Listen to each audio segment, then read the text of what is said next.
High school में हमें एक सिद्धांत पढ़ाया जाता है विज्ञान का, W=FD cos थीटा, अर्थात कार्य बराबर बल गुणा दिशा।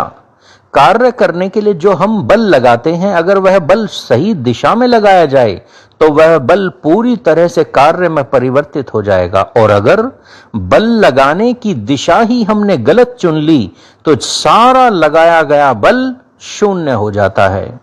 वही तो सनातन समाज के साथ हो रहा है। देखिए इन हिंदुओं को, ये रात रात भर जागकर, शक्ति लगाकर, पुरुषार्थ करके, धन खर्च करके धर्म की रक्षा के लिए ईश्वर को जगा रहे हैं।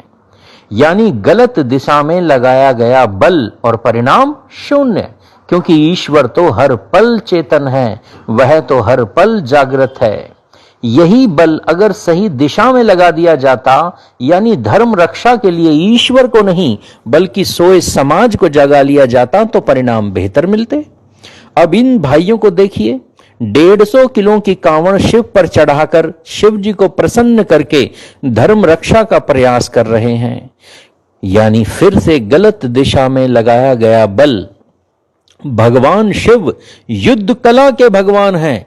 अगर हिंदू शिव की तरह युद्ध कला सीखे और अपने बच्चों को सिखाए, शिव की तरह अष्टांग योग का नित्य अभ्यास करके अपनी सोई चेतना का तीसरा नेत्र खोलने का प्रयास करे, तो बल लगाने की दिशा सही हो जाएगी।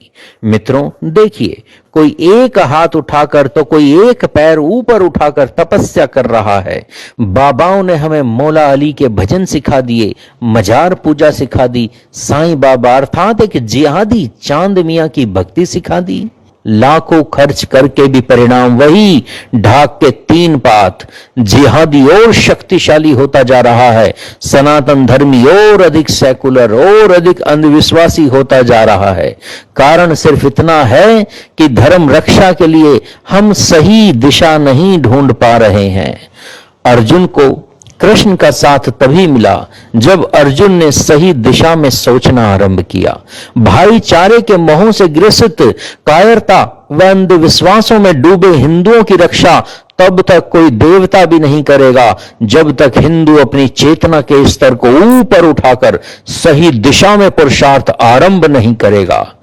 हिंदुओं, सही दिशा में सोचना आरंभ कीजिए। आइए सोए समाज को जगाएं, ईश्वर को नहीं। ये समाज आज तक गांधी को महात्मा, गोडसे को गुंडा ही समझता रहा है। आइए समाज को सच बताएं। ये सोया समाज वोट तक डालने नहीं जाता, वोट देगा भी तो सस्ते टमाटर प्याज को। आइए अपने समाज के निर्णय लेने की क्षमता को बढ़ाएं, ईश्वर का वैज्ञानिक स्वरूप जानें और संसार को बताएं। मिलावटी ग्रंथों ने समाज को बहुत तोड़ा है।